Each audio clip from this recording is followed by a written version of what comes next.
आपण कौन पिला खुआइबा बेले किंबा चुप कराइबा पई मोबाइल दउछंती? तेबे सावधान, यह आपणक पिलार भविष्य नष्ट कर दे पारे। आजिकालीर व्यस्तबहुल जीवन रे दृश्य प्राय सबु घरे देखिबा को मिलुछि। पिला कांदुछि ताहले मोबाइल धरै दियो, पिला खाउनी टीवी लगै दियो। किंतु कोन आपण जानନ୍ତି कि एई अभ्यास आपणक पिलार मस्तिष्क उपरे किभଳି भयंकर प्रभाव पकाउछि?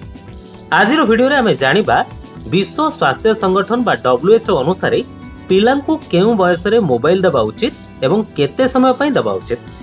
प्रथमे जानिबा नियम कोन कहूचे। विभिन्न डाक्टरी रिपोर्ट अनुसार जदि आपणक पिलार बयस 2 वर्ष रु कम तेबे ताकू मोबाइल, टीवी किंबा टैबलेट आदि बिल्कुल देखिबा को दियंतुनी। हां, आपण ठीक सुनिले, बिल्कुल नुहे। केवल परिवार सह वीडियो कॉल करिबा पई अल्प समय व्यवहार करा जाय पारे। जदि पिलार बयस 2 रु 5 वर्ष मध्य रे तेबे दिनकू सर्वाधिक गोटाए घंटा स्क्रीन टाइम दिया जाय पारे। किंतु मने रखंतु, एई गोटाए घंटा मध्य रे शिक्षणीय कार्यक्रम देखिबा उचित एवं बापा मां पिला सह बसी देखिबा दरकार। आपण भाबुथिबे मोबाइल देखिले असुविधा का?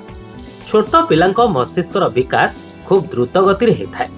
अत्यधिक स्क्रीन टाइम जोगु पिलांकर कथा कहिबारे विलंब बा स्पीच डिले देखा जाउछि।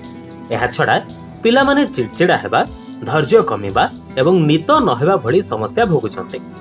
मोबाइल रो बाहरुथिबा ब्लू लाइट पिलांक आखिर रेटिना को नष्ट करि देइ पारे, जहा फल रे अल्प बयसरु पिलांको चश्मा पिंधिबा को पडुछि।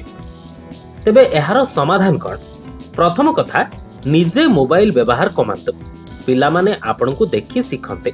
खाइबा समय रे एवं सोइबार गोटाई घंटा पूर्वरु नो स्क्रीन जोन बा मोबाइल वर्जन नियम करंतु।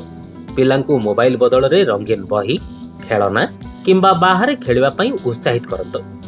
जदि पिला जिद करूछि तेबे ताकू बुझांतु, किंतु हार मानंतुनी। मने रखंतु, मोबाइल शांत करिबार माध्यम नुहे, एहा एक निशा। शेषरे एतिकी कहिबु, टेक्नोलोजी आम पई, आमे टेक्नोलोजी पई नुहे। आपणक पिलार शैशव मोबाइल स्क्रीन भितरे बंदी न हो। आज ही एई परिवर्तन आरंभ करंतु। ए वीडियो को प्रत्येक बापा मांक सह शेयर करंतु, जेपरि समस्ते सचेतन हेबे। ओडिसार प्रतिटी पिला सुस्थ रहंतु, हस खुशी रे रहंतु।